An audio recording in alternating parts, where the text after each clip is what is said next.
Hi hello ಎಲ್ರಿಗೂ ನಮಸ್ತೆ. Welcome back to my channel. ನಾನು ದೀಪಿಕಾ ಗೌಡ. ನಾನು ಇವತ್ತಿನ ಟಾಪಿಕ್ ನಲ್ಲಿ ಏನಪ್ಪ ಮಾತಾಡ್ತಾ ಇದ್ದೀನಿ ಅಂತ ಅಂದ್ರೆ, ನಾವು ಹೆಣ್ಮಕ್ಳಾದಂತ ನಾವುಗಳು ಶಾಪಿಂಗ್ ಮೇಲೆ ಶಾಪಿಂಗ್ ನ ಏನಕ್ಕೋಸ್ಕರ ಮಾಡ್ತೀವಿ, ಮತ್ತೆ ಆ ಶಾಪಿಂಗ್ ಮೇಲೆ ಶಾಪಿಂಗ್ ನ ಮಾಡೋದನ್ನ ನಿರಂತರವಾಗಿ ಮಾಡೋವಂಥದ್ದನ್ನ ಯಾವ ರೀತಿ ತಪ್ಸೋ ಅಂತದ್ದು, ತಪ್ಸಿ ನಮ್ಮ ಹಣನ ಸೇವ್ ಮಾಡ್ಕೊಳ್ಳೋ ಅಂತದ್ದು ಅನ್ನೋಂಥ ಟಾಪಿಕ್ ನ ಇಟ್ಕೊಂಡು ನಾನು ನಿಮ್ ಜೊತೆ ಮಾತಾಡೋದ ಅಂತ ಬಂದಿದ್ದೀನಿ. ವಿಡಿಯೋ ಸ್ಟಾರ್ಟ್ ಮಾಡೋದಕ್ಕಿಂತ ಮುಂಚೆ ಯಾರೆಲ್ಲ ನನ್ನ ಈ ವಿಡಿಯೋ ನೋಡ್ತಾ ಇದ್ದೀರಾ ಅಂದ್ರೆ ಸಬ್ಸ್ಕ್ರೈಬ್ ಮಾಡ್ದೇನೆ ನೋಡ್ತಾ ಇರೋಂಥವ್ರು ಸಬ್ಸ್ಕ್ರೈಬ್ ಮಾಡ್ಕೊಂಡು ನೋಡಿ, ವಿಡಿಯೋನ ಎಲ್ಲೂ ಕೂಡ ಸ್ಕಿಪ್ ಮಾಡಬೇಡಿ, ಕೊನೆವರೆಗೂ ನೋಡಿ. ಕೊನೆವರೆಗೆ ಆದ್ಮೇಲೆ ಈ ವಿಡಿಯೋ ಏನಾದ್ರೂ ಇಷ್ಟ ಆದ್ರೆ ಲೈಕ್ ಮಾಡಿ, ಶೇರ್ ಮಾಡಿ, ಕಮೆಂಟ್ಸ್ ಮಾಡಿ ಅಂತ ಹೇಳ್ತಾ ನಾನು ಈ ವಿಡಿಯೋನ ಸ್ಟಾರ್ಟ್ ಮಾಡ್ತೀನಿ. ನಾನು ಮೊದಲಿಗೆ ಏನೆಲ್ಲ ಕಾರಣಗಳನ್ನ ಇಟ್ಕೊಂಡು ನಾವು ಶಾಪಿಂಗ್ ಮಾಡ್ತೀವಿ ಅನ್ನೋಂಥ ಕಾರಣಗಳನ್ನ ಹೇಳ್ತೀನಿ. ಜಾಸ್ತಿ ಹೇಳೋದಿಲ್ಲ, ಜಸ್ಟ್ 4 ಕಾರಣಗಳಿವೆ. 4 ಕಾರಣ ಯಾವ್ಯಾವು ಅಂತ ನಿಮ್ಗೆ ತಿಳಿಸ್ಕೊಡ್ತಾ ಹೋಗ್ತೀನಿ. ಅದಾದ ನಂತರ ಅದನ್ನ ಯಾವ ರೀತಿ ಕಂಟ್ರೋಲ್ ಮಾಡುವಂಥದ್ದು ಅನ್ನೋಂಥ ಸಲಹೆಗಳನ್ನ ಕೊಡ್ತೀನಿ. ಫಸ್ಟ್ ಕಾರಣಗಳನ್ನ ನೋಡೋದ, ನಾವು ನಮ್ಮ ಹಣಕಾಸಿನ ವ್ಯವಹಾರದಲ್ಲಿ ಎಷ್ಟು ಅರಿತು ಜೀವನನ ಮಾಡ್ತೀವೋ, ಎಷ್ಟು ಮಿತವ್ಯಯವಾಗಿ ಜೀವನನ ಮಾಡ್ತೀವೋ ಅದು ತುಂಬಾ ಇಂಪಾರ್ಟೆಂಟ್ ಆಗಿರುತ್ತೆ. ಹಣಕಾಸಿನ ವಿಚಾರದಲ್ಲಿ ಹೆಚ್ಚು ಹೆಚ್ಚು ತಿಳ್ಕೊಂಡಷ್ಟು ಅಂದ್ರೆ ಅರಿತುಕೊಂಡಷ್ಟು ಹೆಚ್ಚು ಹೆಚ್ಚು ಉಳಿಸ್ಕೊಳ್ತಾ ಹೋಗ್ಬೋದು. ಆದ್ರೆ ನಾವು ಆ ರೀತಿ ಮಾಡ್ತಾ ಇಲ್ಲ. ನಮ್ಗೆ ಹೆಣ್ಮಕ್ಳಿಗೆ ಸ್ವಲ್ಪ ನಾನು ಕಳೆದ ವಿಡಿಯೋದಲ್ಲೇ ಹೇಳಿದೀನಿ, ಕಂಪ್ಯಾರಿಟಿವ್ ಮೈಂಡು ಜಾಸ್ತಿ ಇರುತ್ತೆ. ಹಾಗಾಗಿ ನಾವು ಸ್ವಲ್ಪ ಕಂಟ್ರೋಲ್ ಮಾಡ್ಕೊಳ್ಳೋದು ತುಂಬಾ ಒಳ್ಳೇದು. ಈ ರೀತಿ ಎಲ್ಲ ನಾವು ಕಂಟ್ರೋಲ್ ಮಾಡ್ಕೊಳ್ಳಿಲ್ಲ ಅಂತ ಅಂದ್ರೆ ನಾವೇನ್ ಸೇವಿಂಗ್ ಮಾಡಿ ಇಟ್ಟಿದೀವೋ ಆ ಹಣ ಎಲ್ಲ ನೀರು ಖರ್ಚಾದ ಹಾಗೆ ಖರ್ಚಾಗ್ತಾ ಹೋಗ್ತಾ ಇರುತ್ತೆ.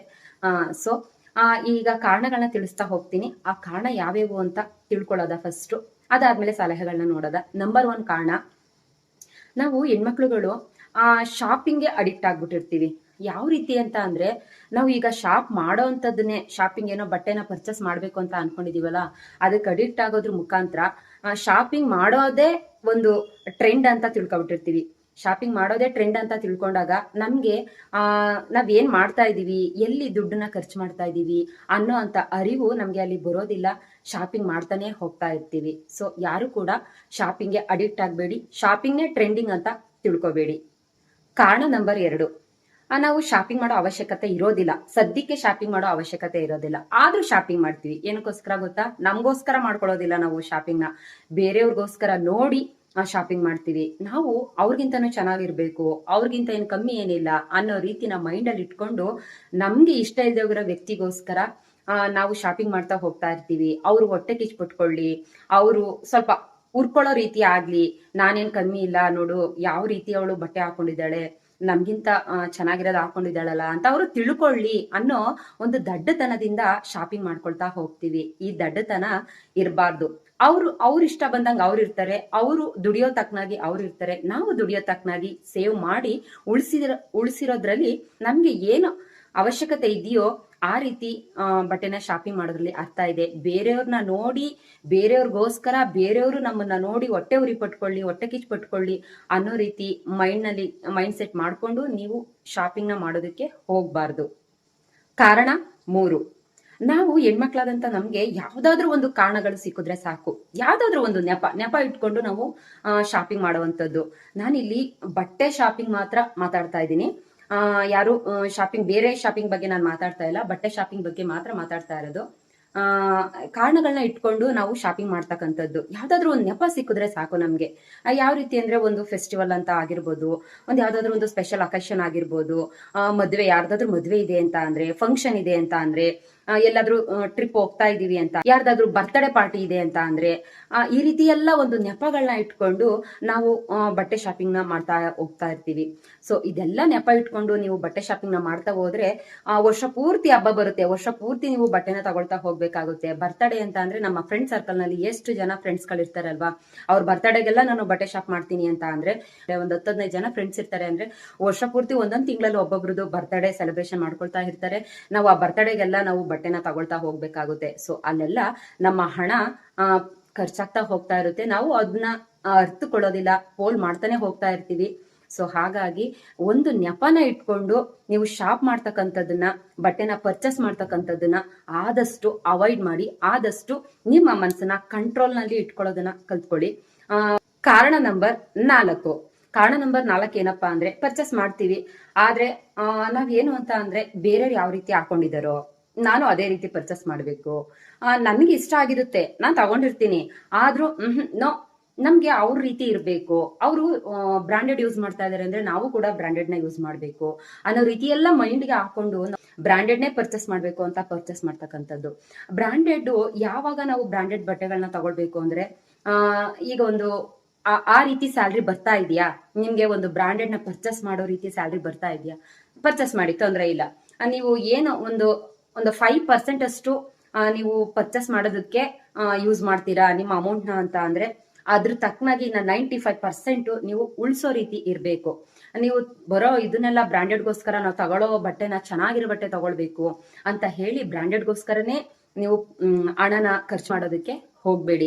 ಬ್ರಾಂಡೆಡ್ ನಲ್ಲಿ ಈಗ ನಾರ್ಮಲ್ ಬಟ್ಟೆ ಯಾವ ರೀತಿ ಸ್ಟಿಚ್ ಮಾಡ್ತಾರೋ ಅದೇ ರೀತಿ ಬ್ರಾಂಡೆಡ್ ಬಟ್ಟೆಗಳನ್ನ ಸ್ಟಿಚ್ ಮಾಡ್ತಾರೆ. ನಾನು ಬ್ರಾಂಡೆಡ್ ಬಟ್ಟೆಗಳನ್ನ ಹಾಕೊಳ್ಬೇಡಿ, ಬ್ರಾಂಡೆಡ್ ಬಟ್ಟೆಗಳನ್ನ ಪರ್ಚೇಸ್ ಮಾಡಬೇಡಿ ಅಂತ ಹೇಳ್ತಾ ಇಲ್ಲ.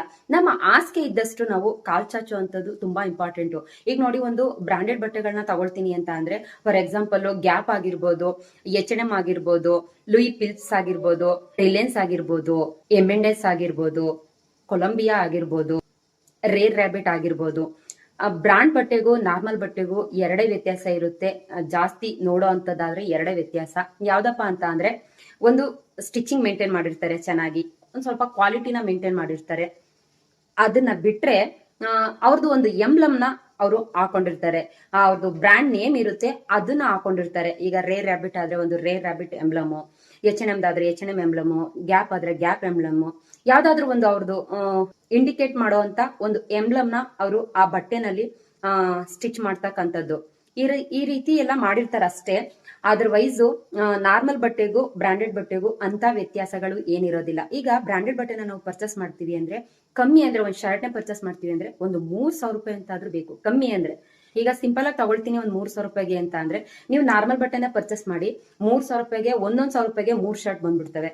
ಅಕಸ್ಮಾತ್ ನೀವು ನಾನು ಬ್ರಾಂಡೆಡ್ ನೇ ಪರ್ಚೇಸ್ ಮಾಡ್ತೀನಿ ಅಂತ ಅಂದ್ರೆ ಒಂದೇ ಬರೋದು, 3 ಜಾಗಕ್ಕೆ 1 ಬರುತ್ತೆ. ಬ್ರಾಂಡೆಡ್ ಬಟ್ಟೆನೂ ಅದೇ ರೀತಿ ಯೂಸ್ ಮಾಡ್ತೀರಾ, ನಾರ್ಮಲ್ ಬಟ್ಟೆನೂ ಅದೇ ರೀತಿ ಯೂಸ್ ಮಾಡ್ತೀರಾ. ಎಷ್ಟು ಖರ್ಚನ್ನ ಮಾಡಿ ನಾವು ಬಟ್ಟೆನ ತಗೊಳ್ತೀನಿ ಅನ್ನೋದಕ್ಕಿಂತ ನಾನು ಯಾವ ರೀತಿ ಇಟ್ಕೊಳ್ತೀನಿ ಅನ್ನೋಂಥದ್ದು ತುಂಬಾ ಇಂಪಾರ್ಟೆಂಟ್ ಆಗಿರುತ್ತೆ.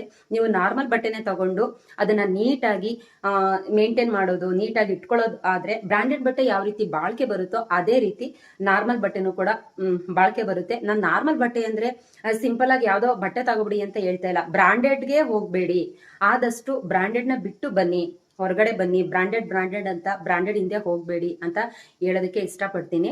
ಈಗ ಹೆಣ್ಮಕ್ಳುಗಳು ಈಗ ಒಂದ್ ಮದ್ವೆಗೆ ಎಲ್ಲೋ ಹೋಗ್ಬೇಕು, ನಾನು ತುಂಬಾ ಚೆನ್ನಾಗಿ ರೆಡಿಯಾಗಿ ಹೋಗ್ಬೇಕು, ಒಂದು ಕಾಸ್ಟ್ಲಿ ಸ್ಯಾರಿನ, ಪ್ಯೂರ್ ಸ್ಯಾರಿನ ಪರ್ಚೇಸ್ ಮಾಡಬೇಕು ಅಂತೆಲ್ಲ ನೀವು ಮೈಂಡಲ್ಲಿ ಇಟ್ಕೊಂಡು ಕಾಂಚೀಪುರಂ ರೇಷ್ಮೆ ಸ್ಯಾರಿ ಒಂದು ನಾರ್ಮಲ್ ಆಗಿ ಅಂತ ಅಂದ್ರೆ ಒಂದು 6,000ಕ್ಕೆಲ್ಲ ಸಿಗುತ್ತೆ. ಒಂದು ರಿಚ್ ಆಗಿ ತಗೊಳ್ತೀನಿ ಅಂತ ಅಂದ್ರೆ ರಿಚ್ನೆಸ್ ನಿಮ್ಗೆ ಸಿಗ್ಬೇಕು ಆ ಸಿಲ್ಕ್ ಸ್ಯಾರಿನಲ್ಲಿ ಅಂತ ಅಂದ್ರೆ 15,000 ನೀವು ಇನ್ವೆಸ್ಟ್ಮೆಂಟ್ ಮಾಡಿದಾಗ್ಲೇ ಆ ರಿಚ್ ಲುಕ್, ಆ ರಿಚ್ನೆಸ್ ನಿಮ್ಗೆ ಪ್ಯೂರ್ ಸಿಲ್ಕಿ ಅನ್ನೋಂಥದ್ದು ಸಿಗೋವಂಥದ್ದು. 15,000 ರೂಪಾಯಿಗೆ ಒಂದು ಸೀರೆ ತಗೊಂಡು ನೀವು ಫಂಕ್ಷನ್ಗೆ ಹೋಗ್ತೀರಾ ಅಂತ ಅಂದ್ರೆ ನೀವು ಅಲ್ಲೇ ಲೆಕ್ಕ ಹಾಕಿ 15,000 ರೂಪಾಯಿಗೆ ತಗೊಂಡು ಒಂದು ಮದ್ವೆಗೆ ಹೋಗ್ತೀನಿ ಅಂತ ಅಂದ್ರೆ ನೀವು ಅಲ್ಲಿ ಪ್ರೆಸೆಂಟೇಷನ್ ಏನ್ 1,000 ಕೊಡ್ತೀರಾ, ಇಲ್ಲ 500 ರೂಪಾಯಿ ಕೊಡ್ತೀರಾ, ಏನೋ ಒಂದು. ಈಗ ನೀವು ಒಂದು ತುಂಬಾ ಕ್ಲೋಸ್ ಆಗಿದ್ರೆ ಒಂದ್ ಮದ್ವೆಗೆ ಹೋಗ್ತಾ ಇದೀನಿ ಅಂತ ಅವ್ರು ನಮ್ಗೆ ಕ್ಲೋಸ್ ಇದ್ದಾರೆ ಅಂತ ಅಂದ್ರೆ ಒಂದ್ ಸಿಲ್ವರ್ ಪರ್ಚೇಸ್ ಮಾಡಿ ಅವ್ರಿಗೆ ಒಂದು ಕುಂಕುಮದ ಭರಣಿನೋ ಇಲ್ಲ ಅಂತ ಅಂದ್ರೆ ಏನೋ ಒಂದು ಪ್ರೆಸೆಂಟೇಷನ್ ಕೊಡ್ತೀರಿ ಅಂತ ಅಂದ್ರೆ 1,000-2,000 ರೂಪಾಯಿ ಮುಯ್ಯಿ ಹಾಕೋದು ಹೆಚ್ಚು. ಜಾಸ್ತಿ ಅಂದ್ರೆ ಏನ್ ಮಿಕ್ಕದ ನಾರ್ಮಲ್ ಆಗಿ ಹಾಕ್ತೀನಿ ಅಂದ್ರೆ 500 ರೂಪಾಯಿ. ಈಗಿನ ಟ್ರೆಂಡಿಂಗ್ ಅಲ್ಲಿ 500 ರೂಪಾಯಿ ಹಾಕೋದು ದೊಡ್ಡ ವಿಷಯ ಆಗಿರುತ್ತೆ. 500 ರೂಪಾಯಿ ನೀವು 500 ರೂಪಾಯಿಂದ 2,000ವರೆಗೆ ಪ್ರೆಸೆಂಟೇಷನ್ ಮಾಡ್ತೀರಾ ಒಂದು ಫಂಕ್ಷನ್ಗೆ ಹೋಗಿ ಅಂತ ಅಂದ್ರೆ ನೀವಲ್ಲಿ ನಿಮ್ಗೆ ಸ್ಯಾರಿ ತಗೊಳ್ಳೋ 15,000 ರೂಪಾಯಿಂದ ಆಗಿರುತ್ತೆ. ಆ ಫಂಕ್ಷನ್ಗೆ ನೀವು ತೋರ್ಸ್ಕೊಳ್ಳೋದಕ್ಕೆ ತಗೊಳ್ಳೋ ಅಂತದ್ದು 15,000 ರೂಪಾಯಿ. ಮುಯ್ಯಿ ಹಾಕೋ ಪ್ರೆಸೆಂಟೇಷನ್ ಕೊಡೋ ಅಂತದ್ದು 2,000 ರೂಪಾಯಿ.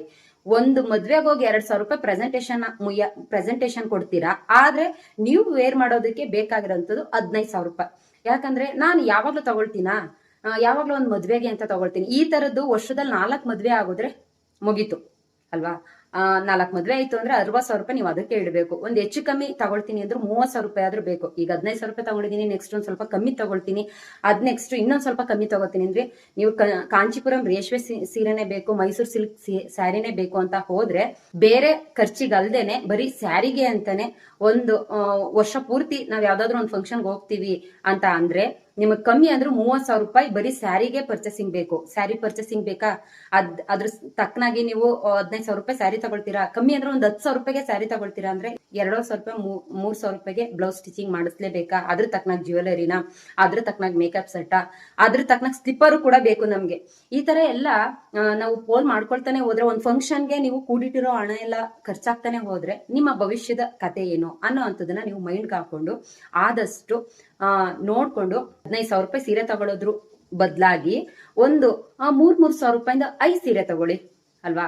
5 3 ಸಾವಿರ ರೂಪಾಯಿಂದ 5 ಸೀರೆ ತಗೊಂಡ್ರೆ 15,000 ರೂಪಾಯಿ ಒಂದ್ ಸೀರೆ ತಗೊಳ್ಳೋ ಜಾಗದಲ್ಲಿ ನಿಮ್ಗೆ 5 ಸೀರೆ ಬರುತ್ತೆ. 5 ಸೀರೆ ವರ್ಷದಲ್ಲಿ 5 ಮದ್ವೆಗೆ ಹೋಗ್ತೀನಿ ಅಂದ್ರೆ ತುಂಬಾ ಕ್ಲೋಸ್ ಆಗಿರೋ 5 ಮದ್ವೆಗೆ ಹೋಗ್ತೀನಿ, ನಾನು ಎಲ್ಲಾ ಮದ್ವೆಗೂ ಹೋಗಲ್ಲ, 5 ಮದ್ವೆಗೆ ಹೋಗ್ತೀನಿ ಅಂತ ಅಂದ್ರೆ 5 ಜನದ ಮದ್ವೆಗೆ 5 ತರ ಸ್ಯಾರಿನ, ಅದು ಹೊಸ ಸ್ಯಾರಿನ ಹಾಕೊಂಡು ಹೋಗ್ಬೋದು. ಸೊ ಹಾಗಾಗಿ ನೀವು ಬುದ್ಧಿವಂತಿಕೆಯಿಂದ ಒಂದು ತಗೊಳ್ಳೋ ಜಾಗದಲ್ಲಿ 5 ತಗೊಳ್ಳೋದಕ್ಕೆ ಟ್ರೈ ಮಾಡಿ. ಶಾಪಿಂಗ್ ಮಾಡೋದಕ್ಕೆ ಒಂದು ನೆಪಗಳನ್ನ ಹುಡುಕ್ತಾ ಹೋಗ್ತೀವಲ್ಲ, ಟ್ರೆಂಡಿಂಗ್ ಆಗಿರ್ಬೋದು, ಒಂದು ಫಂಕ್ಷನ್ ಆಗಿರ್ಬೋದು, ಈ ರೀತಿ ಎಲ್ಲ ಒಂದು ನೆಪಗಳನ್ನ ಹುಡುಕೊಂಡು ಅದರಲ್ಲಿ ತಪ್ಪು ಮಾಡ್ತಕ್ಕಂಥದ್ದು ಈ ಶಾಪಿಂಗ್ ವಿಷಯದಲ್ಲಿ ಆಗಿರುತ್ತೆ. ಆ ತರ ಏನಾದ್ರು ಮಾಡಿದ್ರೆ ಅದನ್ನ ಯಾವ ರೀತಿ ಕಂಟ್ರೋಲ್ ಮಾಡ್ಬೇಕು ಅಂತ ಈಗ ತಿಳಿಸ್ಕೊಡ್ತೀನಲ್ಲ, ಅದನ್ನ ನಿಮ್ಮ ಲೈಫ್ ನಲ್ಲಿ ಅಪ್ಲೈ ಮಾಡ್ಕೊಳ್ಳಿ. ಆದಷ್ಟು ದುಡ್ಡನ್ನ ಸೇವ್ ಮಾಡೋದಕ್ಕೆ ನೋಡಿ. ನಾವು ಯಾವ ರೀತಿ ಶಾಪಿಂಗ್ ಮಾಡ್ತೀವಿ ಅಂತ ಅಂದ್ರೆ, ನನಗೋಸ್ಕರ ಶಾಪಿಂಗ್ ಮಾಡ್ತಾ ಇಲ್ಲ, ನನಗೋಸ್ಕರ ಶಾಪಿಂಗ್ ಮಾಡ್ತಾ ಇಲ್ಲ, ನಾನ್ ಶಾಪಿಂಗ್ ಮಾಡ್ತಾ ಇರೋಂಥದ್ದು ವಾರ್ಡ್ರೂಪ್ ನಲ್ಲಿ ಸ್ವಲ್ಪ ಬಟ್ಟೆನ ಇಡದ ಅನ್ನೋದಕ್ಕೋಸ್ಕರ ಶಾಪಿಂಗ್ ಮಾಡ್ತಾ ಇದ್ದೀನಿ. ನೀವು ವಾರ್ಡ್ರೂಪ್ಗೋಸ್ಕರ ಶಾಪಿಂಗ್ ಮಾಡೋದಿಲ್ಲ. ನೀವೇನಾದ್ರೂ ಬಟ್ಟೆ ಬಂದ್ರೆ ವಾರ್ಡ್ರೂಪ್ನೇ ಪರ್ಚೇಸ್ ಮಾಡ್ಬೇಕು, ಎಕ್ಸ್ಟ್ರಾ ಒಂದು ಬೀರುನೇ ಇಡಬೇಕು ಅನ್ನೋ ರೀತಿ ನೀವು ಶಾಪಿಂಗ್ ನ ಮಾಡೋ ಅಂಥದ್ದು. ಹೇಳೋ ನೆಪ ವಾರ್ಡ್ರೂಪ್ ನಲ್ಲಿ ಬಟ್ಟೆ ಇಲ್ಲ, ಬೀರುನಲ್ಲಿ ಬಟ್ಟೆ ಇಲ್ಲ ಅನ್ನೋ ಅಂಥದ್ದು. ನೀವು ತಗೊಂಡೋಗೋ ಬಟ್ಟೆನ ಪರ್ಚೇಸ್ ಮಾಡಿ ಎತ್ಕೊಂಡು ಹೋಗೋ ಬಟ್ಟೆನ ಇಡೋದಕ್ಕೂ ಜಾಗ ಇರೋದಿಲ್ಲ, ಅಷ್ಟು ಮಟ್ಟಿಗೆ ಶಾಪಿಂಗ್ ಮಾಡಿರ್ತೀರಾ. ಅದನ್ನೆಲ್ಲ ಕಂಟ್ರೋಲ್ ಮಾಡೋದಕ್ಕೆ ಏನೇನ್ ಸಲಹೆಗಳಿದೆ ಅಂತ ನಾನು ಒಂದೊಂದಾಗಿ ತಿಳಿಸ್ಕೊಡ್ತಾ ಹೋಗ್ತೀನಿ. ಅದನ್ನ ನೀವು ಶಾಪಿಂಗ್ ಮಾಡೋ ಸಮಯದಲ್ಲಿ ನೆನ್ಕೊಂಡು ಶಾಪ್ ಮಾಡಿ, ಒಂದ್ ಹೆಜ್ಜೆ ಹಿಂದೆನೆ ಇರಿ ಅಂತ ಹೇಳ್ತಾ ಸಲಹೆಗಳನ್ನ ತಿಳಿಸ್ಕೊಡ್ತಾ ಹೋಗ್ತೀನಿ. ಸಲಹೆ ನಂಬರ್ 1, ನೀವು ಶಾಪಿಂಗ್ ಮಾಡ್ತೀರಾ, ಶಾಪಿಂಗ್ ಎಲ್ಲ ಮಾಡ್ಬಿಟ್ಟು ಬಿಲ್ ಕೌಂಟರ್ಗೆ ಹೋಗೋದಕ್ಕಿಂತ ಮುಂಚೆ ಒಂದ್ಸಲ ಯೋಚನೆ ಮಾಡಿ, ನಾನು ಇವತ್ತು ಶಾಪಿಂಗ್ ಮಾಡ್ತಾ ಇದ್ದೀನಿ ಅಲ್ವಾ, ಈ ಶಾಪಿಂಗ್ ಮಾಡೋದಕ್ಕೆ ಎಷ್ಟು ಹಣನ ಖರ್ಚು ಮಾಡ್ತಾ ಇದ್ದೀನೋ ಅದನ್ನ ದುಡಿಯೋದಿಕ್ಕೆ ನಾನು ಎಷ್ಟು ಸಮಯನ ತಗೊಳ್ತೀನಿ, ಎಷ್ಟು ಕಷ್ಟಪಡ್ತೀನಿ, ಎಷ್ಟು ತೊಂದರೆ ತಾಪತ್ರಗಳಿಗೆ ಒಳಗಾಗ್ತೀನಿ ಅನ್ನೋ ಅಂಥದ್ದನ್ನ ಯೋಚನೆ ಮಾಡಿದಾಗ ನೀವು ಶಾಪಿಂಗ್ ಮಾಡೋದಕ್ಕೆ ಮುಂದಾಗಿದ್ರು ಕೂಡ ಒಂದು ಹೆಜ್ಜೆ ಹಿಂದೆ ಬರ್ತೀರಾ, ಆ ಅರಿವು ನಿಮ್ಗೆ ಮೂಡುತ್ತೆ. ಸಲಹೆ ನಂಬರ್ 2, ಆದಷ್ಟು ಹ್ಯಾಂಡ್ ಕ್ಯಾಶ್ ನ ಕೊಡೋದಕ್ಕೆ ಟ್ರೈ ಮಾಡಿ. ನೀವು ಶಾಪಿಂಗ್ ಮಾಡ್ತೀರಾ, ಶಾಪಿಂಗ್ ಮಾಡಿದಾಗ ಹ್ಯಾಂಡ್ ಕ್ಯಾಶ್ ಕೊಟ್ಟಾಗ ನಿಮ್ಗೆ ಅನ್ಸುತ್ತೆ ಇಷ್ಟೆಲ್ಲ ದುಡ್ಡು ಆಗ್ತಾ ಇದೆಯಾ ಅಂತ. ನೀವು ಶಾಪಿಂಗ್ ಮಾಡೋದಕ್ಕೆ ಹೋಗ್ತೀರಾ ಅಂದ್ರೆ ನೀವು ಮನೆ ಬಿಡ್ಬೇಕಾದ್ರೇನೆ ನೀವು ಹಣನ ತಗೊಂಡು ಹೋಗ್ಬೇಕಾಗುತ್ತೆ. ಯಾವುದೇ ಕಾರಣಕ್ಕೂ ಕ್ರೆಡಿಟ್ ಕಾರ್ಡ್ ಆಗ್ಲಿ, ಡೆಬಿಟ್ ಕಾರ್ಡ್ ಆಗ್ಲಿ, ಆನ್ಲೈನ್ ಟ್ರಾನ್ಸ್ಫರ್ ಆಗ್ಲಿ ಯೂಸ್ ಮಾಡಬಾರ್ದು. ಅದನ್ನ ಮೈಂಡ್ ಸೆಟ್ ಅಲ್ಲಿ ಇಟ್ಕೊಳ್ಳಿ. ನೀವೊಂದು ಸಮ್ ಅಮೌಂಟ್ ತಗೊಂಡು ಹೋಗ್ತಾ ಇದ್ದೀನಿ ಅಂದ್ರೆ ನಾನು ಇಷ್ಟರಲ್ಲೇ ಪರ್ಚೇಸ್ ಮಾಡ್ಕೊಂಡು ಬರ್ಬೇಕು ಅನ್ನೋ ಅಂತ ಮೈಂಡ್ ಸೆಟ್ ನ ನೀವು ಮಾಡ್ಕೊಂಡು ಅದರಲ್ಲಿ ಕ್ಯಾಶ್ ನ ಕೊಡುವಂತದ್ದು ರೂಢಿ ಮಾಡ್ಕೊಂಡಾಗ ನಿಮ್ಗೆ ಅಲ್ಲಿ ಅನ್ಸುತ್ತೆ ಇಷ್ಟು ಖರ್ಚಾಗ್ತಾ ಇದೆಯಾ, ನಾನು ಎಷ್ಟು ಸೇವ್ ಮಾಡಿಟ್ಟಿರ್ತೀನೋ ಇಷ್ಟು ಖರ್ಚಾಗ್ತಾ ಇದೆಯಾ, ಇಷ್ಟನ್ನ ನಾನು ಸೇವ್ ಮಾಡೋದಕ್ಕೆ ಎಷ್ಟು ಕಷ್ಟಪಟ್ಟಿದ್ದೀನಿ ಅಲ್ವಾ ಅನ್ನೋ ಅಂತದ್ದು ನಿಮ್ಮ ಕೈಯಾರ ನೀವು ಅವ್ರಿಗೆ ಕೌಂಟ್ರಲ್ಲಿ ಅಮೌಂಟ್ ನ ಕಟ್ಟಬೇಕಾದ್ರೆ ನಿಮ್ಗೆ ಹಂಗ ಅನ್ಸುತ್ತೆ. ಅದ್ರ ಜೊತೆಗೆ ನೀವು ಒಂದು ಲಿಮಿಟ್ ಮೀರಿ ಹೋಗೋದಕ್ಕೆ ಆಗೋದಿಲ್ಲ. ಒಂದೊಂದು 3,000 ತಗೊಂಡೋಗಿದ್ದೀನಿ ನಾನು ಪರ್ಚೇಸ್ ಮಾಡೋದಕ್ಕೆ ಅಂದ್ರೆ ಆ 3,000 ಒಳಗಡೆನೆ ನೀವು ಮೈಂಡ್ ಸೆಟ್ ಮಾಡ್ಕೊಂಡಿರ್ತೀರಾ ಮುಂಚೆನೆ, ನಾನು ಯಾವುದೇ ಕಾರಣಕ್ಕೂ ಕ್ರೆಡಿಟ್ ಕಾರ್ಡ್ ಯೂಸ್ ಮಾಡೋದಿಲ್ಲ, ಡೆಬಿಟ್ ಕಾರ್ಡ್ ಯೂಸ್ ಮಾಡೋದಿಲ್ಲ, ಜೊತೆಗೆ ಆನ್ಲೈನ್ ಟ್ರಾನ್ಸ್ಫರ್ ಕೂಡ ಮಾಡೋದಿಲ್ಲ. ನಾನು ಏನು ಕ್ಯಾಶ್ ನ ತಗೊಂಡು ಹೋಗಿರ್ತೀನೋ ನನ್ನ ಪರ್ಸಲ್ಲಿ ಎಷ್ಟು ಅಮೌಂಟ್ ಇರುತ್ತೋ ಅಷ್ಟಕ್ಕೆ ನಾನು ಶಾಪ್ ಮಾಡ್ಕೊಂಡ್ ಬರ್ತೀನಿ, ಪರ್ಚೇಸಿಂಗ್ ಮಾಡ್ಕೊಂಡ್ ಬರ್ತೀನಿ ಅಂತ ನೀವು ಮೈಂಡ್ ಸೆಟ್ ಮಾಡ್ಕೊಂಡು ಹೋಗಿದ್ದೇ ಆಗಿದ್ರೆ, ಅಲ್ಲಿ ಹ್ಯಾಂಡ್ ಕ್ಯಾಶ್ ಕೊಟ್ಟಿದ್ದೇ ಆಗಿದ್ರೆ ಇನ್ಯಾವುದೇ ಕಾರಣಕ್ಕೂ ಎಕ್ಸ್ಟ್ರಾ ಪರ್ಚೇಸ್ ಮಾಡೋದಕ್ಕೆ ಹೋಗೋದಿಲ್ಲ. ಅಲ್ಲಿ ಒಂದು ಲಿಮಿಟ್ ಅನ್ನೋಂಥದ್ದು ಇರುತ್ತೆ, ಆ ಲಿಮಿಟ್ ರೂಲ್ ನ ಮೀರಿ ನೀವು ಪರ್ಚೇಸ್ ಮಾಡೋದಕ್ಕೆ ಆಗೋದಿಲ್ಲ, ಅಲ್ಲೂ ಕೂಡ ಹಣನ ಉಳಿಸೋ ರೀತಿ ಆಗುತ್ತೆ. ಸಲಹೆ ನಂಬರ್ 3, ವ್ಯಾಪಾರಿಗಳ ಬುದ್ಧಿವಂತಿಕೆ ಮಾತುಗಳಿಗೆ ಬಲಿ ಆಗೋದಕ್ಕೆ ಹೋಗ್ಬಾರ್ದು. ಯಾವ ರೀತಿ ಅಂದ್ರೆ, ನಾವೀಗ ಶಾಪ್ ಮಾಡೋದಕ್ಕೆ ಹೋಗ್ತೀವಲ್ವಾ, ಶಾಪ್ ಮಾಡೋದಕ್ಕೆ ಹೋದಾಗ ಅಲ್ಲಿ ಪ್ರಮೋಟರ್ಗಳಂತ ಇರ್ತಾರೆ. ಆ ವ್ಯಾಪಾರಿಗಳು ಏನ್ ಮಾಡ್ತಾರೆ ಅಂತ ಅಂದ್ರೆ ನಮ್ ಬ್ರೈನ್ ವಾಶ್ ಮಾಡೋದಕ್ಕೆ ಟ್ರೈ ಮಾಡ್ತಾರೆ. ನಾವೇನೋ ಒಂದು ಬಟ್ಟೆನ ನೋಡ್ತಾ ಇದೀವಿ ಅಂತ ಅಂದ್ರೆ ಅದಷ್ಟಕ್ಕಷ್ಟಲ್ಲೇ ಇರುತ್ತೆ, ನಾವು ಅದನ್ನೇ ಒಂದ್ ಸ್ವಲ್ಪ ಡೀಪ್ ಆಗಿ ನೋಡ್ಬಿಟ್ರೆ ಮುಗೀತು. ಅದ್ರಲ್ಲಿ ಅವ್ರು ಸಿಕ್ಕಿದ್ದ ಚಾನ್ಸ್ ಅವ್ರು ಏನ್ ಮಾಡ್ತಾರೆ ಅಂದ್ರೆ, ಈ ಪೀಸು ಇನ್ 3 ಉಳಿದಿದೆ, ನಾನ್ ಕಮ್ಮಿ ಅಂದ್ರೆ ಒಂದ್ 20-30 ತರಿಸಿದೆ, ಇನ್ 3 ಸ್ಟಾಕ್ ಎಲ್ಲ ಖಾಲಿ ಆಗೋಗಿದೆ, ಇನ್ 3 ಸ್ಟಾಕ್ ಮಾತ್ರ ಉಳಿದಿದೆ, ಇದನ್ನು ತಗೊಳ್ಳಿಲ್ಲ ಅಂತ ಅಂದ್ರೆ ಅದು ಯಾರು ಬೆಳಿಗ್ಗೆ ತಾನೇ ಒಂದ್ 5 ಇತ್ತು, 5ರಲ್ಲಿ ಆಲ್ರೆಡಿ 2 ಸೇಲ್ ಆಗೋಗಿದೆ, 3 ಉಳಿದಿರೋದು. ತುಂಬಾ ಚೆನ್ನಾಗಿದೆ, ಟ್ರೆಂಡಿಂಗ್ ಇದು. ಎಲ್ರು ಕೂಡ ಬಂದವರೆಲ್ಲ ಇದನ್ನೇ ನೋಡಿದ ತಕ್ಷಣ ತಗೊಂಡು ಹೋಗ್ತಾ ಇದಾರೆ ಅಂತ ಒಂದು ಅವ್ರಿಗೆ ವ್ಯಾಪಾರ ಆಗ್ಬೇಕಲ್ವಾ, ಹಾಗಾಗಿ ಒಂದು ಬುದ್ಧಿವಂತಿಕೆ ಮಾತುಗಳನ್ನ ಹೇಳ್ತಾರೆ. ಜೊತೆಗೆ ಇವತ್ತೇ ಮಾತ್ರ ಇಷ್ಟು ಆಫರ್ ಇರೋದು, ಇವತ್ತು ಕಳೆದ್ರೆ ನಾಳೆಯಿಂದ ಆಫರ್ ಇಲ್ಲ, ಇದೇನಿದ್ರು 24 ಅವರ್ ಒಳಗಡೆ ಅನ್ನೋ ರೀತಿ ನಿಮ್ಗೆ ಮೈಂಡ್ ನ ಬ್ರೈನ್ ವಾಶ್ ಮಾಡೋದಕ್ಕೆ ನೋಡ್ತಾರೆ. ಅವರ ಬುದ್ಧಿವಂತಿಕೆ ಮಾತುಗಳಿಗೆ ನೀವು ಮರಳಾಗೋದಕ್ಕೆ ಹೋಗ್ಬೇಡಿ. ಅನಲೈಸ್ ಮಾಡಿ, ಯಾವ ರೀತಿ ನಿಮ್ಗೆ ಇಷ್ಟ ಆಯ್ತಾ, ಅದ್ರ ಪ್ರೈಸ್ ಏನಿದೆ, ಆಫರ್ ಏನಿದೆ ಅನ್ನೋ ರೀತಿ ಎಲ್ಲ ತಿಳ್ಕೊಂಡು ನೀವು ಅದನ್ನ ಪರ್ಚೇಸ್ ಮಾಡ್ಲೇಬೇಕು ಅನ್ನೋ ಅವಶ್ಯಕತೆ ಇದ್ದಾಗ, ನಿಮ್ಗೆ ಅದು ತುಂಬಾ ಇಷ್ಟ ಆದಾಗ ಪರ್ಚೇಸ್ ಮಾಡಿ. ಪರ್ಚೇಸ್ ಮಾಡೋದಕ್ಕಿಂತ ಮುಂಚೆ MRP ಬೆಲೆನ ಒಂದ್ಸಲ ಚೆಕ್ ಮಾಡಿ, ಆಫರ್ ಏನಿದೆ ಅಂತ ನೋಡಿ ಶಾಪ್ ಮಾಡಿ. ಸಲಹೆ ನಂಬರ್ 4, ಆದಷ್ಟು ಶಾಪಿಂಗ್ಗೆ ವಿರಾಮನ ಕೊಡಿ, ರೆಸ್ಟ್ ನ ಕೊಡಿ. ನೀವು ತಿಂಗಳ ಪೂರ್ತಿ ಶಾಪಿಂಗ್ ಮಾಡಬೇಡಿ. ವರ್ಷದಲ್ಲಿ ಕಮ್ಮಿ ಅಂದ್ರು 2 ಸಲ, ಜಾಸ್ತಿ ಅಂದ್ರೆ 3 ಸಲ ಶಾಪಿಂಗ್ ಮಾಡೋದನ್ನ ಕಲ್ತ್ಕೊಳ್ಳಿ. 3 ಸಲ ಅಂದ್ರೆ 4 ತಿಂಗಳಿಗೆ 1 ಸಲ ಶಾಪಿಂಗ್ ಮಾಡೋದನ್ನ ಕಲ್ತ್ಕೊಳ್ಳಿ. ನಾನು ಏನ್ ಕೇಳ್ತಾ ಇದೀನಪ್ಪ ಅಂದ್ರೆ, ನಿಮ್ಮ ಹತ್ರ ಎಷ್ಟೇ ಬಟ್ಟೆಗಳಿದ್ರು ಪದೇ 1 ತಿಂಗಳು ಪೂರ್ತಿ ಹಾಕೊಂಡಿರ್ತೀರಾ, ಮತ್ತೆ ಹಳೇದಾಯ್ತು ಅಂದ್ಬಿಟ್ಟು ಮತ್ತೆ ಶಾಪಿಂಗ್ ಮಾಡುವಂಥದ್ದು. ಈ ತರ ಅಭ್ಯಾಸಗಳನ್ನ ಇಟ್ಕೊಂಡ್ರೆ ನೀವು ಉಳಿಸಿರೋ ಅಂತದ್ದೆಲ್ಲ, ನೀವು ಗಳಿಸೋದಕ್ಕೆ ಎಷ್ಟು ಕಷ್ಟಪಟ್ಟಿರ್ತೀರಾ, ಅದನ್ನ ಉಳಿಸೋದಕ್ಕೆ ಎಷ್ಟು ಕಷ್ಟಪಟ್ಟಿರ್ತೀರಾ, ಅದನ್ನೆಲ್ಲ ಹೊಳೆನಲ್ಲಿ ಹುಣಸೆನ್ ಕಿವುಚೋ ರೀತಿ ಮಾಡೋದಕ್ಕೆ ಹೋಗ್ಬಾರ್ದು. ಅದಕ್ಕೋಸ್ಕರ ನೀವು ವರ್ಷದಲ್ಲಿ 3 ಸಲ, ಜಾಸ್ತಿ ಅಂದ್ರೆ 3 ಸಲ, ಕಮ್ಮಿ ಅಂದ್ರೆ 2 ಸಲ ಶಾಪಿಂಗ್ ಮಾಡೋದನ್ನ ಕಲ್ತ್ಕೊಳ್ಳಿ. ಆದಷ್ಟು ಶಾಪಿಂಗ್ಗೆ ರೆಸ್ಟ್ ಕೊಡೋದನ್ನ ಕಲ್ತ್ಕೊಳ್ಳಿ. ಈ ರೀತಿ ಕೊಟ್ಟಾಗ ನಿಮ್ಗೆ ಆದಷ್ಟು ಅದರಲ್ಲಿ ಅಮೌಂಟ್ ಸೇವ್ ಆಗ್ತಾ ಹೋಗುತ್ತೆ. ಬಟ್ಟೆಗಳನ್ನ ರೀಯೂಸ್ ಮಾಡೋದನ್ನ ಕಲ್ತ್ಕೊಳ್ಳಿ. ಒಂದ್ ಫಂಕ್ಷನ್ಗೆ ಹೋಗ್ಬೇಕು ಅಂತ ಅಂದ್ರೆ, ನಾನು ಆಲ್ರೆಡಿ ಬಟ್ಟೆನ ಹಾಕೋಬಿಟ್ಟಿದ್ದೀನಲ್ಲ, ಈ ಸ್ಯಾರಿನ ಉಟ್ಕೊಬಿಟ್ಟಿದೀನಿ, ಈ ಡ್ರೆಸ್ನ ಹಾಕೋಬಿಟ್ಟಿದೀನಿ ಅನ್ನೋ ರೀತಿ ಎಲ್ಲ ನೀವು ಥಿಂಕ್ ಮಾಡ್ಕೊಳ್ತಾ ಹೋದ್ರೆ, ಎಲ್ಲಾರ ಮದುವೆಗೂ ಒಂದೊಂದ್ ಜೊತೆ ತಗೊಳ್ತೀನಿ ಅಂತ ಅಂದ್ರೆ ನೀವು ಅಲ್ಲೇ ದುಡ್ಡನ್ನ ನೀವು ಸೇವ್ ಮಾಡಿಟ್ರೋ ಅಮೌಂಟ್ ಮೇಲೂ ಅಲ್ಲೇ ಕಳ್ಕೊಳ್ತಾ ಹೋಗ್ಬೇಕಾಗುತ್ತೆ. ಸೊ ನಾನು ಆಲ್ರೆಡಿ ನಿಮ್ಗೆ ಹೇಳಿದೀನಿ ಸಲಹೆನಲ್ಲಿ, 1 ತಗೊಳ್ಳೋ ಜಾಗಕ್ಕೆ 3ನ ತಗೊಂಡಾಗ ನೀವು ಅಲ್ಲಿ 3 ಫಂಕ್ಷನ್ ಗಳಿಗೆ ಹೋಗ್ಬೋದು, 5 ತಗೊಂಡಾಗ 5 ಫಂಕ್ಷನ್ ಗಳಿಗೆ ಹೋಗ್ಬೋದು. ಹಾಗಾಗಿ ದಿನ ಉಪಯೋಗಿಸಿ, 1 ತಗೊಳ್ಳೋ ಜಾಗದಲ್ಲಿ 5ನ ತಗೊಳ್ಳಿ, ಇಲ್ಲ 3ನ ತಗೊಳ್ಳಿ. ವರ್ಷಕ್ಕೆ 5 ಸಲ 10 ಸಲ ಶಾಪ್ ಮಾಡೋ ಬದಲಾಗಿ ಜಾಸ್ತಿ ಅಂದ್ರೆ 3 ಸಲ, ಕಮ್ಮಿ ಅಂದ್ರೆ 2 ಸಲ ಶಾಪಿಂಗ್ ಮಾಡಿ. 2 ಸಲನೇ ನಿಮ್ಗೆ ಎಷ್ಟು ಬೇಕೋ ಅಷ್ಟನ್ನ ತಗೊಳ್ಳಿ. ಅಂದ್ರೆ ತಿಂಗಳ ಪೂರ್ತಿ ಬೇಕಾಗೋ ರೀತಿ ತಗೋಬೇಡಿ. ಎಷ್ಟು ಅವಶ್ಯಕತೆ ಇದೆಯೋ ಅಷ್ಟನ್ನ ತಗೊಳ್ಳಿ. ನಿಮ್ಮ ಬಜೆಟ್ ನ ಮೀರಿ ಒಂದು ಲಿಮಿಟ್ ನ ಕ್ರಾಸ್ ಮಾಡಿ ನೀವು ಶಾಪಿಂಗ್ ಮಾಡೋದಕ್ಕೆ ಹೋಗ್ಬೇಡಿ. ಆದಷ್ಟು ಕ್ಯಾಶ್ ಮುಖಾಂತರ ನೀವು ಪೇ ಮಾಡೋದನ್ನ ಕಲ್ತ್ಕೊಳ್ಳಿ, ಇನ್ಸ್ಟೆಡ್ ಆಫ್ ಆನ್ಲೈನ್ ಟ್ರಾನ್ಸ್ಫರ್, ಇಲ್ಲ ಅಂತ ಅಂದ್ರೆ ಡೆಬಿಟ್ ಕಾರ್ಡ್, ಕ್ರೆಡಿಟ್ ಕಾರ್ಡ್ ನ ಯೂಸ್ ಮಾಡೋದ್ರ ಬದಲಾಗಿ. ನಾನು ಇಷ್ಟೆಲ್ಲ ಏನು ಸಲಹೆಗಳನ್ನ ಹೇಳ್ಕೊಟ್ನೋ ಆ ರೀತಿ ನೀವು ನಿಮ್ಮ ಮೈಂಡ್ಗೆ ಹಾಕೊಂಡು ಅದನ್ನ ಯೂಸ್ ಮಾಡ್ಕೊಳ್ತಾ ಹೋದ್ರೆ, ಬಿಫೋರ್ ಶಾಪಿಂಗ್ ಮುಂಚೆ ಅದನ್ನ ಯೂಸ್ ಮಾಡ್ಕೊಳ್ತಾ ಹೋದ್ರೆ ಖಂಡಿತವಾಗ್ಲೂ ನೀವು ಅದರಲ್ಲಿ ಹಣನ ಉಳಿಸ್ಬೋದು. ಒಂದು ಸಣ್ಣ ಅರಿವಿದ್ರೆ ಸಾಕು, ನಿಮ್ಮ ಖರ್ಚನ್ನ ಆದಷ್ಟು ಕಮ್ಮಿ ಮಾಡೋದಕ್ಕೆ. ನೀವು ಖರ್ಚು ಮಾಡ್ಕೊಳ್ತಾನೆ ಹೋಗ್ತಾ ಇದ್ದೀರಾ ಅಂತ ಅಂದ್ರೆ, ಆ ಕ್ಷಣದಲ್ಲಿ ನೀವು ನಾನು ಕೊಟ್ಟಂತ ಸಲಹೆಗಳನ್ನ ನೆನಪು ಮಾಡ್ಕೊಳ್ಳಿ, ಅದನ್ನ ಅಪ್ಲೈ ಮಾಡಿ, ಅದರಲ್ಲಿ ಎಷ್ಟೋ ಹಣನ ಸೇವ್ ಮಾಡ್ಬೋದು. ನೀವೀಗ ನೀವು ನಿಮ್ಮ ಮೈಂಡ್ ನಲ್ಲಿ ಒಂದು ಕ್ವಶನ್ ಮಾರ್ಕ್ ಹಾಕೊಳ್ಳಿ, ನಾನಿವತ್ತು ಈ ಹಣನ ಖರ್ಚು ಮಾಡ್ತಾ ಇದ್ದೀನಿ ಅಂತ ಅಂದ್ರೆ ನನ್ನ ಭವಿಷ್ಯಕ್ಕೋಸ್ಕರ ನಾನು ಆರ್ಥಿಕವಾಗಿ ಏನು ಕೂಡಿಟ್ಟಿದ್ದೀನಿ, ನನಗೆ ಮುಂದಕ್ಕೆ ಯಾರು ಆಗ್ತಾರೆ, ಇವತ್ತಿನ ಕ್ಷಣಿಕ ಸಂತೋಷನ ನಾನು ಅನುಭವಿಸೋದಕ್ಕೆ ಹೋದ್ರೆ ನಾನು ಮುಂದಿನ ದೊಡ್ಡ ಸಂತೋಷನ ಅನುಭವಿಸೋದು ಹೇಗೆ, ನಾನು ಇದಕ್ಕೆ ಅಮೌಂಟ್ ನ ಖರ್ಚು ಮಾಡ್ಕೊಳ್ತಾ ಹೋದ್ರೆ ನೆಕ್ಸ್ಟ್ ನನ್ನ ಡ್ರೀಮ್ ನಾನು ಯಾವ ರೀತಿ ಕಂಪ್ಲೀಟ್ ಮಾಡ್ಕೊಳ್ಳಿ. ಒಂದು ಚಿಕ್ಕ ಅಮೌಂಟ್ ಕೂಡ ಒಂದು ದೊಡ್ಡ ಅಮೌಂಟ್ ಆಗುತ್ತೆ. ಒಂದು ದೊಡ್ಡ ಅಮೌಂಟ್ ನಮ್ಮ ಡ್ರೀಮ್ ನ ಕಂಪ್ಲೀಟ್ ಮಾಡ್ಕೊಳ್ಳೋದಕ್ಕೆ ಹೆಲ್ಪ್ ಆಗುತ್ತೆ. ನೀವು ಚಿಕ್ಕದನ್ನೆಲ್ಲ ಇಲ್ಲಿ ಕಳ್ಕೊಳ್ತಾ ಹೋದ್ರೆ ದೊಡ್ಡ ಬಂಡಲ್ ಡ್ರೀಮ್ ನ ನೀವು ಕಂಪ್ಲೀಟ್ ಮಾಡೋದಕ್ಕೆ ಆಗೋದಿಲ್ಲ. ಅದಕ್ಕೋಸ್ಕರ ಒಂದು ಸಣ್ಣ ಅರಿವು ನಿಮ್ಮ ಜೀವನನೇ ಬದಲಾಯಿಸುತ್ತೆ ಅಂತ ಹೇಳೋದಕ್ಕೆ ಇಷ್ಟಪಡ್ತೀನಿ. ಕೆಲವರು ಯಾವ ರೀತಿ ಥಿಂಕ್ ಮಾಡ್ತಾರೆ ಅಂತ ಅಂದ್ರೆ, ನಮಗ್ ಸಂಬಳ ಕಮ್ಮಿ, ನಾವು ಇರೋದೇ ಬಡವರು, ನಾವ್ ಏನ್ ಶಾಪ್ ಮಾಡೋದಕ್ಕೂ ಆಗಲ್ಲ, ನಾವ್ ಏನ್ ಇಷ್ಟಪಟ್ಟಿದ್ದನ್ನ ತಗೊಳೋದಕ್ ಆಗೋದಿಲ್ಲ ಅಂತೆಲ್ಲ ಯೋಚನೆ ಮಾಡೋದಕ್ಕೆ ಹೋಗ್ಬಾರ್ದು. ನಿಮ್ಮನ್ನ ಶ್ರೀಮಂತರನ್ನಾಗ್ಲಿ ಬಡವರನ್ನಾಗ್ಲಿ ಮಾಡೋ ಅಂತದ್ದು ನಿಮ್ಮ ಸಂಬಳ ಅಲ್ಲ. ನೀವು ಏನು ನಿರ್ಧಾರ ತಗೊಳ್ತಿರೋ, ನೀವು ಒಳ್ಳೆ ನಿರ್ಧಾರನ ಇವತ್ತು ತಗೊಂಡಿದ್ದೀರಾ ಅಂದ್ರೆ ಒಂದು ಮಟ್ಟಕ್ಕೆ ಶ್ರೀಮಂತರಾಗಿ ನಿಂತ್ಕೊಳ್ತೀರಾ. ಇವತ್ತು ನೀವು ಚಿಕ್ಕ ಪುಟ್ಟದನ್ನೆಲ್ಲ ಖರ್ಚು ಮಾಡ್ಕೊಳ್ತಾ ಹೋದ್ರೆ ಏನೋ ಕೂಡ ಮುಂದೆ ಭವಿಷ್ಯಕ್ಕೆ ಇಟ್ಕೊಳ್ಳಿಲ್ಲ ಅಂತ ಅಂದ್ರೆ ನೀವು ಬಡತನದಲ್ಲೇ ಇರ್ತೀರಾ. ತುಂಬಾ ಪೂರ್ ಆಗ್ಲಿಲ್ಲ ಅಂತ ಅಂದ್ರೂ ಕೂಡ ನೀವ್ ಯಾವ ಲೆವೆಲ್ ಅಲ್ಲಿ ಇರ್ತೀರೋ ಅದೇ ಲೆವೆಲ್ ಅಲ್ಲಿ ಇರ್ತೀರಾ. ಆದಷ್ಟು ಹಣನ ಸೇವ್ ಮಾಡೋದಕ್ಕೆ ಟ್ರೈ ಮಾಡಿ, ಆದಷ್ಟು ಶಾಪಿಂಗ್ ನ ಕಮ್ಮಿ ಮಾಡೋದಕ್ಕೆ ಟ್ರೈ ಮಾಡಿ.